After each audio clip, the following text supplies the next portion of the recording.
ya kalau gitu ya. Iya. Oke, nanti bisa dipelajari lagi. Saya hapus, kita lanjut ke pembahasan selanjutnya. Karena ini lumayan banyak. Nah, sekarang hukum Pascal. Hukum Pascal itu berbunyi, gaya yang bekerja pada suatu zat cair dalam ruang tertutup, tekanannya diteruskan oleh zat cair ke segala arah sama besar. Zat cair kan punya tekanan juga. Kemarin kita sudah bahas zat cair yang berada di dalam ruang tidak tertutup, seperti di dalam gelas, di dalam kaleng, di dalam sumur, itu termasuk zat cair yang tidak dalam ruang tertutup atau ruang terbuka. Sekarang bagaimana kalau zat cair itu dalam ruang tertutup? Contohnya seperti kalau misalnya botolnya ditutup, kayak gitu. Bagaimanakah tekanannya? Bagaimanakah gaya yang bekerja pada zat cair tersebut? Itu juga dihitung. Supaya apa? Supaya bisa mengoperasikan beberapa alat seperti ini. Dongkrak hidrolik, mesin pengangkat mobil. Mesin pengangkat mobil di tempat cucian mobil itu pakai hukum Pascal mesinnya. Mas Yo, IPA tuh agak kelihatannya nggak mungkin gitu loh ada di dunia nyata. Tapi sebenarnya hampir semua pekerjaan kalian, hampir semua kegiatan manusia itu dipengaruhi oleh IPA, dipengaruhi oleh hitungan-hitungan seperti ini.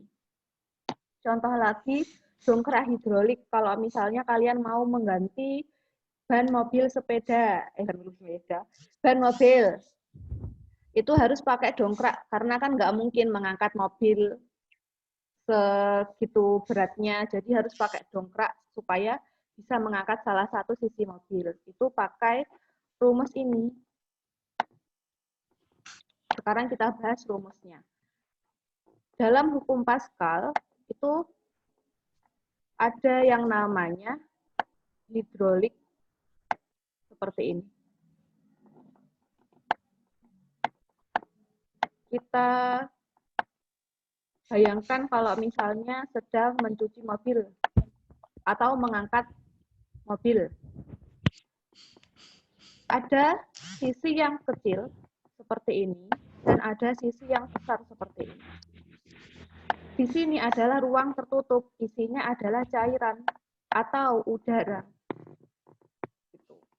Nanti tekanan di dalam sini, tekanan di ruang yang kecil ini akan sama dengan tekanan yang besar sini. Nah, prinsip dari alat-alat yang bekerja berdasarkan hukum Pascal itu, jika yang sebelah kecil ini, yang bagian kecil ini ditekan, maka yang bagian besar akan terangkat. Sehingga kita cukup menekan bagian kecil, nanti beban yang besar di sebelah sini juga akan terangkat. Begitu. Yang sebelah sini juga akan terangkat. Kita asumsikan atau kita misalkan sebelah sini namanya bagian yang pertama atau 1. Sebelah sini kita namakan bagian 2. Kita pakai rumus tekanan kita pakai rumus tekanan yang zat padat kemarin. Rumusnya tekanan pada zat padat kemarin, P sama dengan F per A. Berarti pada benda seperti ini, rumusnya adalah F1 per A1, biar tulisannya jelek, sama dengan F2 per A2. Gaya yang ditekan pada bagian 1, pada bagian yang kecil, per luas permukaan pada bagian yang kecil sama dengan gaya angkat pada bagian yang besar per luas permukaan pada bagian yang besar. dengan keterangannya, kalau misalnya mau membaca keterangannya seperti ini. Tuh. Dari sini ada pertanyaan. Sudah paham bagaimana kok dapat rumus seperti ini? Jadi kalau misalnya di tempat-tempat cucian mobil itu pasti ada tempatnya untuk mengangkat mobil, tapi kalian mungkin nggak kelihatan. Jadi yang di bawah mobil itu kenapa kok bisa mengangkat? Karena sebelah sininya ditekan. Tapi yang untuk menekannya ini nggak tahu saya kelihatan apa enggak. Saya nggak pernah mencuci mobil soalnya. Karena nggak punya mobil. Oke. Saya lanjutkan. Sekarang ini adalah contoh soal yang berkaitan dengan hukum Pascal yang tadi kita kerjakan. Sebuah dongkrak hidrolik dengan skema seperti ini. Dari data yang tertera pada gambar, kita dapat memperoleh gaya sebesar F1. F1-nya adalah 80 Newton. A1-nya 1 cm kuadrat. Kalau di soal ini, soal yang kemarin-kemarin kan kita harus mengganti cm ke meter, gram ke kilogram. Tapi kalau soal ini kita lihat dulu gambarnya. Apakah A1 dan A2 ini sama satuannya? Kalau sama cm dan cm, berarti tidak perlu diganti. Cukup pakai cm saja, enggak masalah. Kita lanjut ya. Kemudian A2. A2-nya adalah 100 cm kuadrat. Yang ditanyakan berapakah F2? Berapakah gaya yang bisa diangkat di sini? Kita pakai rumus yang tadi. Jadi F1 per A1 sama dengan F2 per A2. F1 80, A1 sama dengan 1. 80 per 1 sama dengan F2 per 100. Ini kita pakai perkalian silang yang sudah kalian pelajari di kelas 1. Nanti akan ada soal untuk mencari A2, untuk mencari A1, untuk mencari F1. Harus diperhatikan bagaimana perkalian silang yang sudah kalian pelajari dulu. Ya. Kalau mau cari F2, kan kalau misalnya perkalian silang tuh biar enak saya per gini toh. Oh ya, salah. Bentar. 80, ya balunnya api dah. 80 per 1 sama dengan F2 per 100. Berarti kalau mau cari F2, 100-nya harus pindah ruas ke sebelah kiri. Kalau pindah ruas, karena awalnya di bawah, harus di atas. Jadi 80 dikali 100. Maksudnya di atas itu perkalian loh ya. Kalau yang di bawah berarti pembagian. Nolnya kebanyakan 1. Jadi 80 kali 100 sama dengan 8.000. Kita dapat sekarang gaya F2-nya adalah 8.000. Jawabannya adalah yang A. Dari sini sudah paham? Agak paham. Ya Allah, paham. Oke. Kalau misalnya tadi kan rumusnya hukum Pascal itu F1 per A1 sama dengan F2 per A2. Berarti kalau mau cari F1, maka A1-nya harus pindah ruas. Berarti F1 sama dengan F2 per A2. Maaf ya jelek. Kali A1. Betul. Kalau mau cari A1, Berarti F2 per F1-nya F2 per A2 kali F1. lihat dulu F1-nya di F1. bawah apa di atas?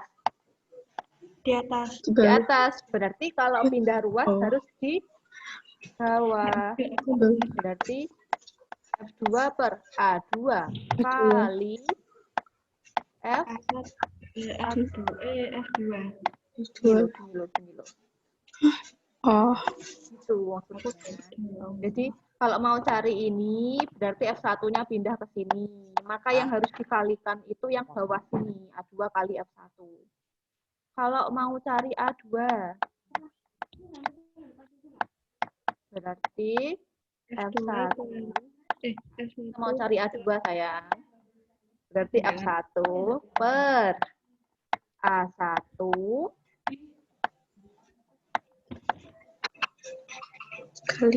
kali F2. ya betul. Jadi gini ya. Nanti diingat-ingat. Soalnya di soal latihan ulangan. Di ulangannya ada soal yang seperti ini. Ini dua ini. Oke. Saya hapus bisa ya?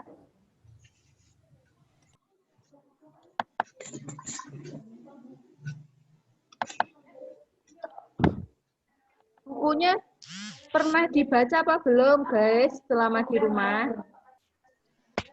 Pernah, Bu. Baca sedikit, Bu. Alhamdulillah, yang penting baca sedikit. Tahu nggak sih? Saya kasih tahu ya. Ini selingan saja sebelum kita ke tekanan gas.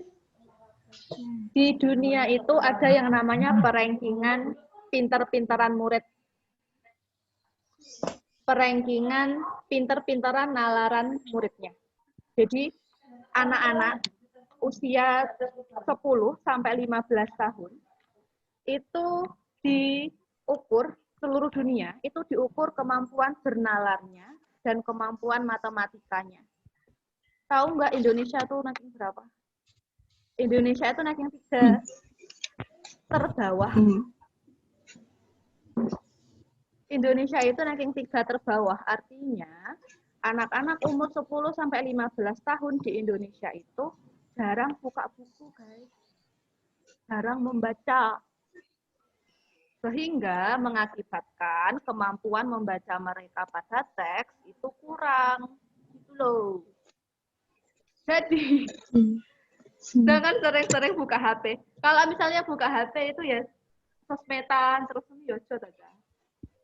Bacanya kayak Wattpad, cari-cari cerita yang bagus.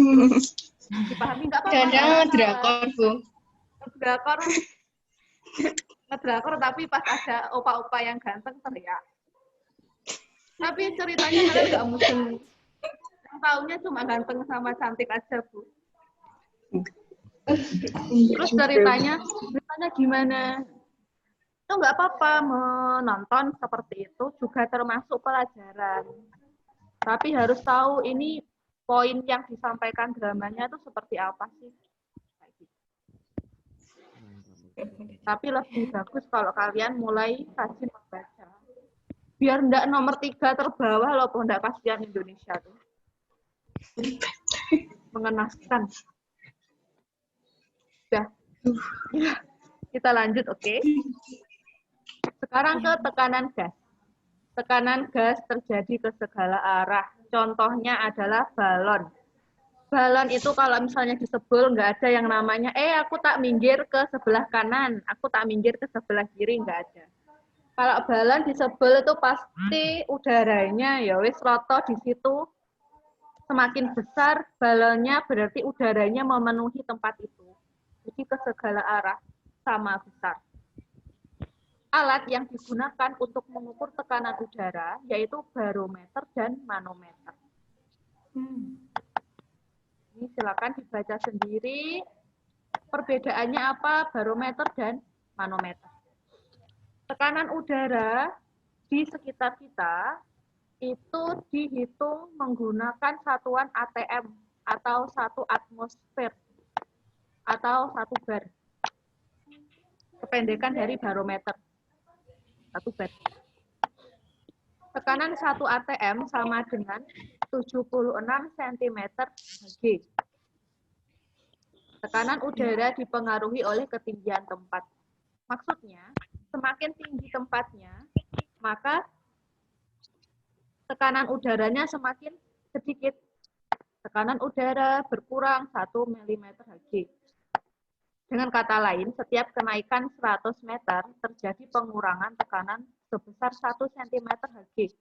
Maksudnya, semakin tinggi tempat kalian berada, maka tekanan udaranya semakin sedikit.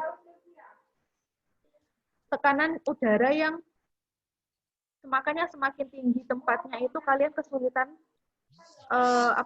bernafas karena tekanan udaranya semakin sedikit mengakibatkan paru-parunya kesulitan untuk beradaptasi. Sama juga seperti kalau misalnya kalian menyelam, semakin rendah tempat kalian atau semakin dalam kalian menyelam, paru-parunya akan kesulitan untuk bernafas meskipun kalian sudah bawa tabung oksigen. Kenapa? Karena tekanan air sama tekanan udara yang membuat di sekitar kalian itu semakin besar karena semakin dalam. Logikanya seperti itu. Kalau nggak paham juga nggak apa-apa.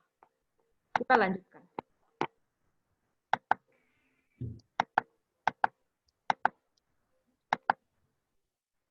Yang pasti harus ini ya diperhatikan.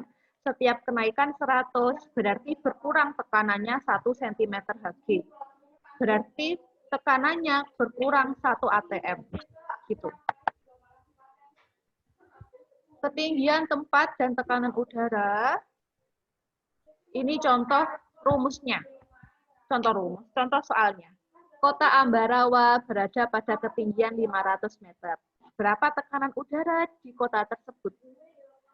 Ketinggiannya adalah 500.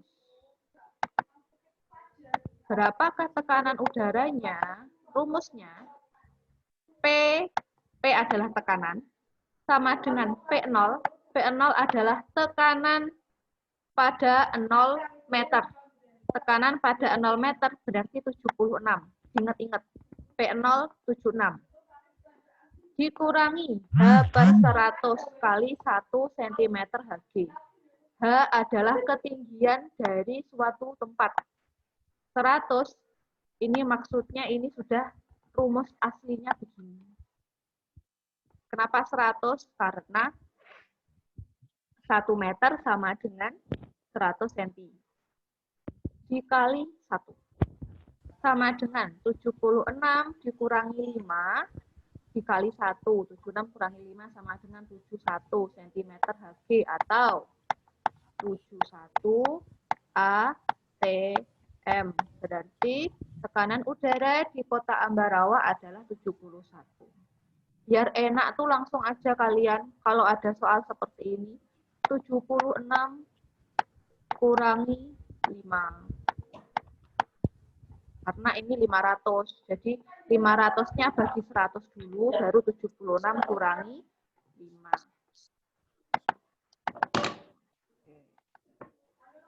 Kita lanjut saja.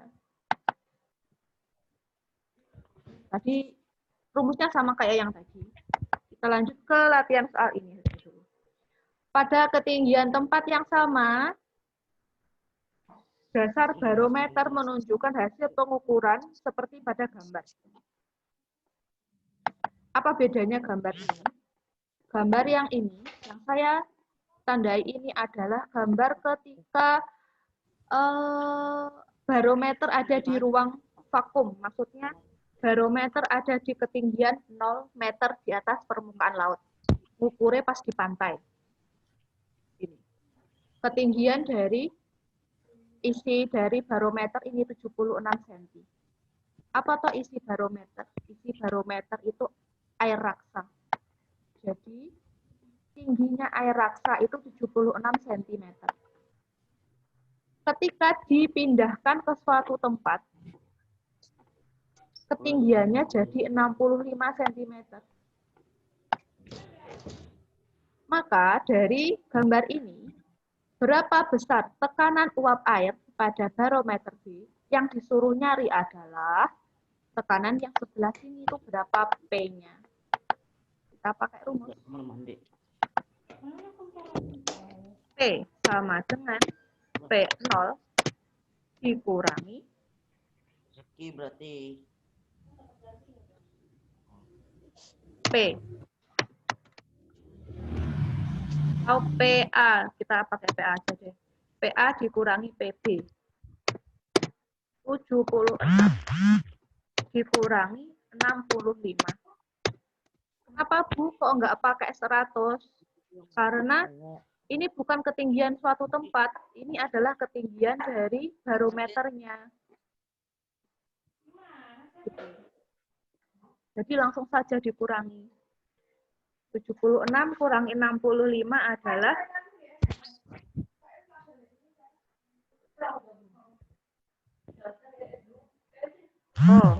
sebentar.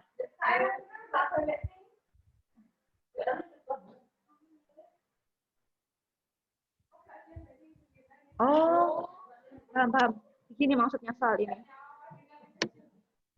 Berdasarkan gambar tersebut, berapakah besar tekanan uap air pada barometer B?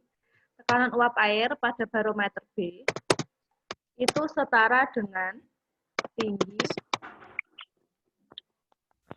raksa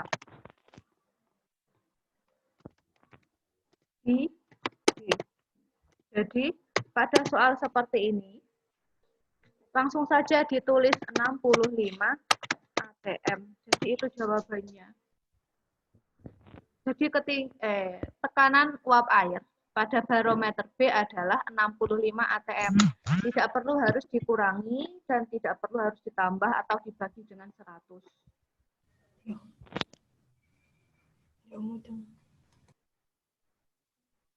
Dari sini paham apa semakin bulat, guys?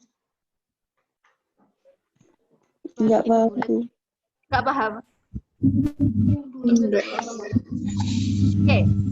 Untuk tekanan zat cair dalam tubuh manusia bisa kalian